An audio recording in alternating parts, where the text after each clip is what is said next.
ہے، اور صحابہ اکرام رضوان اللہ تعالیٰ علیہم اجمعین کے ذوق کا یہ عالم تھا کہ سرکار دو عالم صلی اللہ تعالیٰ علیہ وسلم جب انہیں نماز پڑھاتے تھے، وہ تو کتنے خوش قسمت لوگ تھے کہ نماز بھی سرکار کے پیچھے پڑھتے تھے۔ تو جو صحابہ اکرام دور دراز سے آتے تھے، مثلا مدینہ طیبہ کے دور سے پیدل چل کے آتے تھے، ان کی یہ خواہش ہوتی تھی کہ مثلا اگر وہ عصر میں آئے ہیں، کوشش ہوتی تھی کہ بھائی مغرب بھی سرکار کے پیچھے پڑھ کے جائیں، مغرب میں آئے ہیں تو کوشش کرتے تھے کہ عشاء بھی ہم سرکار کے پیچھے پڑھ کے جائیں۔ تو بعض صحابہ اکرام کا یہ معمول ہوتا تھا کہ وہ سرکار دو عالم صلی اللہ علیہ وسلم جب نماز پڑھا کے آپ اپنے حجرے میں تشریف لے جاتے تو وہ صحابہ اکرام مسجد میں بیٹھتے اور اس نیت کے ساتھ بیٹھتے کہ دوسری نماز پڑھ کر ہم جائیں گے۔ تو اللہ کے حبیب علیہ الصلوۃ والسلام صحابہ اکرام کے ذوق کو دیکھا بھی کرتے تھے، ملاحظہ بھی کیا کرتے تھے، اور ان کے اوپر نظر بھی رکھے ہوئے تھے۔ ایک دن ایسا ہوا کہ وعن عبد اللہ ابن عمر رضی اللہ تعالی عنہ، حضرت سیدنا عبداللہ ابن ماجہ شریف کی حدیث ہے کہ حضرت عبداللہ ابن عمر رضی اللہ تعالی عنہ اس حدیث کے راوی ہیں۔ آپ بیان فرماتے ہیں کہ قال صلینا مع رسول اللہ صلی اللہ تعالی علیہ وآلہ وسلم المغرب۔ آپ فرماتے ہیں حضرت عبداللہ ابن عمر کے ایک دن ہم نے سرکار دو عالم صلی اللہ تعالی علیہ وآلہ وسلم کے ساتھ ہے آپ کی معیت میں، آپ کی امامت میں مغرب کی نماز ادا کی۔ کون سی نماز ادا کی؟ مغرب کی نماز ادا کی۔ فرجع من رجع، بس نماز ادا کرنے کے بعد جس نے جانا تھا وہ اٹھ کر چلا گیا۔ وعقب من عقب، اور کچھ وہ تھے کہ صحابہ اکرام کے انہوں نے یہ کہا کہ اب ہم مغرب پڑھ لی ہے تو ہم عشاء تک ادھر ہی بیٹھتے ہیں، قرآن کی تلاوت کر لیتے ہیں، سرکار کا درود پاک پڑھ لیتے ہیں، حضور علیہ الصلوۃ والسلام کے کاشانہ اقدس کے سامنے بیٹھ جاتے ہیں، اور عبادت کے اندر، تلاوت قرآن کے اندر، ذکر کے اندر، تسبیحات کے اندر ہم وقت گزارتے ہیں، اور عشاء کی نماز پڑھ کے ہم سرکار کی پھر اکٹھے ہی کر چلے جائیں۔ یہ ان کا کیا ہوتا تھا؟ ذوق ہوتا تھا، شوق ہوتا تھا۔ تو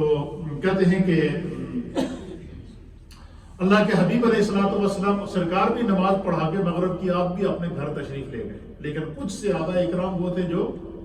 وہیں بیٹھے رہے۔ وہ ان کی نیت کیا تھی کہ ہم عشاء بھی سرکار کے پیچھے پڑھ کر جائیں گے، اور ایک ہی دفعہ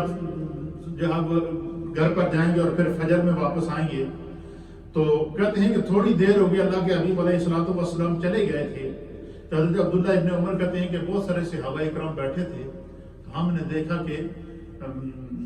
تھوڑی دیر ہم نے دیکھا کہ فجاء رسول اللہ صلی اللہ تعالی علیہ وآلہ وسلم مسرعا، کہتے ہیں کہ تھوڑی دیر گزری تو ہم نے دیکھا کہ رسول اللہ صلی اللہ تعالی علیہ وسلم واپس آ رہے، مسرعا،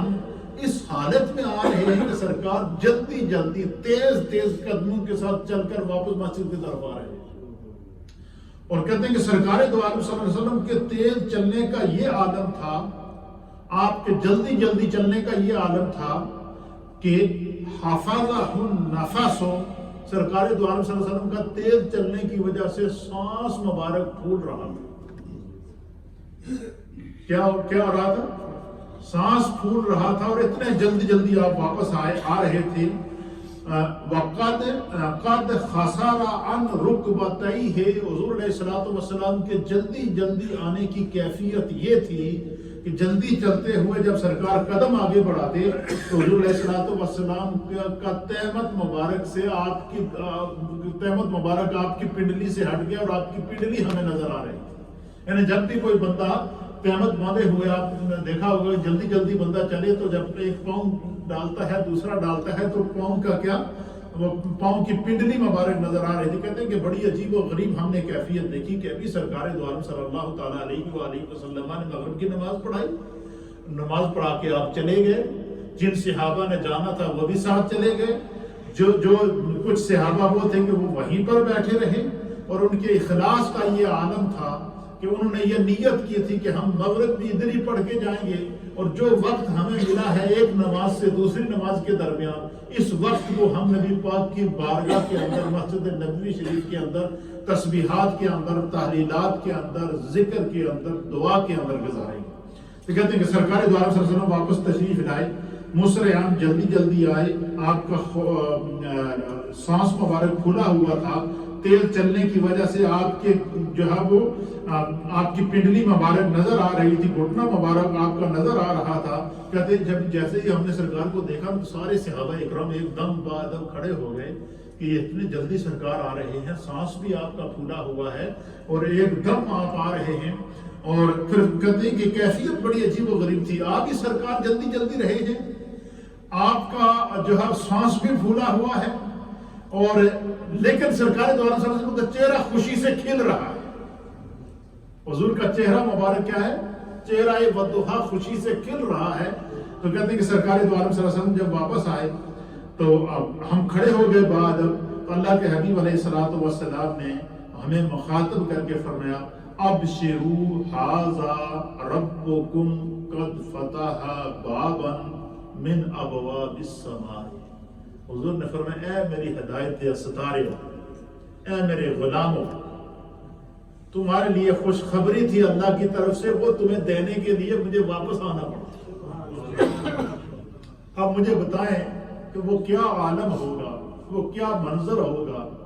کہ سرکار دو عالم صلی اللہ علیہ وسلم مغرب کی نماز پڑھا کر گئے اور پھر تھوڑی دیر بعد واپس جلدی جلدی آئے،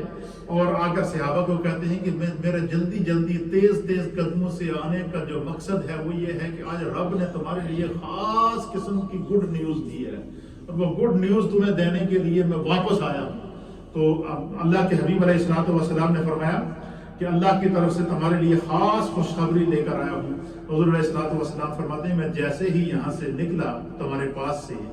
اور میں نے دیکھا کہ بہت سارے ایسے میرے صحابہ اکرام ہیں جن کی ذوق عبادت کا یہ عالم ہے، جن کے تقوی کا یہ عالم ہے، جن کی نیت اور اخلاص کا یہ عالم ہے، کہ وہ انہوں نے اپنے گھر جانا گوارا نہیں کیا، اور انہوں نے کہا کہ ہم جب تک دوسری نماز ہوتی ہم وہیں بیٹھے سرکار کے ساتھ عشاء کی نماز پڑھ کر واپس جائیں گے۔ تو حضور فرماتے ہیں کہ میں جیسے ہی باہر نکلا تو میں نے آسمان کی طرف اپنی نظر اٹھائی، کیا فرمائی؟ آسمان کی طرف نظر اٹھائی، قد فتح بابا من السماء، میں نے دیکھا کہ آسمان کے دروازوں میں سے ایک دروازہ کھلا۔ کیا فرمایا؟ کہ میں نے دیکھا کہ آسمان کے دروازوں میں سے ایک دروازہ کھلا۔ قربان جائے نگاہ مصطفیٰ کے اوپر کہ جب آسمان کی طرف نظر اٹھائی تو حضور فرماتے ہیں آسمان کا وہ دروازہ کھلا، اور وہ نہ صرف ایک آسمان کا تھا، دوسرے کا بھی دروازہ، تیسرے کا بھی، چوتھے کا بھی، پانچویں کا بھی، چھٹے کا بھی، سدرہ کا بھی۔ حضور فرماتے ہیں میں نے دیکھا کہ وہ جو دروازہ آسمان سے کھلا وہاں سے مجھے عرش الہی نظر آ رہا تھا۔ کیا نظر آ رہا تھا؟ عرش الہی نظر آ رہا تھا، اور میں نے دیکھا کہ اللہ رب العالمین فرشتوں کے سامنے یباہی بکم الملائکۃ، اللہ تعالیٰ فرشتوں کے سامنے تمہاری اس عمل کے اوپر، تمہارے اس عمل کے اوپر کہ تم نے یہ نیت کی تھی کہ ہم ایک نماز پڑھ چکے ہیں تو ہم نہیں جائیں گے، دوسری نماز بھی سرکار کے پیچھے پڑھ کے، عشاء بھی سرکار کے پیچھے پڑھ کے جائیں گے، اور ان کی یہ نیت، تمہاری یہ نیت تھی کہ ہم یہاں بیٹھ کر اللہ اور اس کے رسول کا ذکر کریں گے، قرآن کی تلاوت کریں گے، اور تسبیحات کے اندر ایک نماز سے دوسری نماز کے وقت کو عبادت کے اندر گزاریں گے۔ تو فرمایا کہ اللہ تعالیٰ نے فتح بابا من ابواب السماء، آسمان کے دروازوں میں سے ایک دروازہ کھلا، میں نے دیکھا کہ یباہی بکم الملائکہ، اللہ تعالیٰ فرشتوں کے سامنے خوشی کا اظہار کر رہا ہے۔ اللہ تمہارے اس عمل پر فرشتوں کے سامنے خوش ہو رہا تھا، اور نہ صرف خوش ہو رہا تھا بلکہ فرمایا کہ اللہ رب العالمین فرشتوں سے فرما رہا تھا، انظروا، اے میرے فرشتوں ذرا میرے ان بندوں کی طرف تو دیکھو۔ اللہ فرشتوں سے کیا فرما رہا ہے؟ کیا میرے فرشتوں میرے محبوب کے ان غلاموں کی طرف تو دیکھو، سرکار کے ان صحابہ کی طرف تو دیکھو، اللہ کے حبیب کے ان غلاموں کی طرف تو دیکھو۔ کیا دیکھو؟ الی عبادی انظروا الی عبادی، میرے ان بندوں کی طرف دیکھو، قد قضوا فریضۃ، ابھی ابھی انہوں نے ایک فرض ادا کیا یعنی مغرب کی نماز ادا کی اور ان کے ذوق عبادت کا عالم یہ ہے وَهُمْ يَنْتَظِرُونَ الْأُخْرَى، وہ اب دوسرے فرض ادا کرنے کے لیے منتظر بیٹھے ہیں، عشاء کی نماز کے انتظار میں بیٹھے ہیں۔ تو اللہ کے حبیب علیہ السلام نے فرمایا کہ اے میری ہدایت کے ستاروں، میں تمہیں اس بات کی خوشخبری دے رہا ہوں کہ تمہاری اس ادا پر اللہ فرش پر ناز کرتا ہے۔ پتہ چلا کہ اگر بندہ خلوص دل کے ساتھ فرش زمین کے اوپر سجدہ کرے گا تو اس کی آواز، اس کی صدا، اس کی تسبیح، اس کی تحلیل، اس کا عمل عرش بری پر دیکھا بھی جاتا ہے، سنا بھی جاتا ہے، اس کی دعا کو قبول بھی کیا جاتا ہے۔ اس لیے دوستو بزرگوں، یہ حدیث ہمیں سبق دے رہی ہے کہ جس قدر ہو سکے ہم نے اپنے اندر ذوق عبادت پیدا کرنا ہے۔ بعض لوگوں کی یہ عادت ہوتی ہے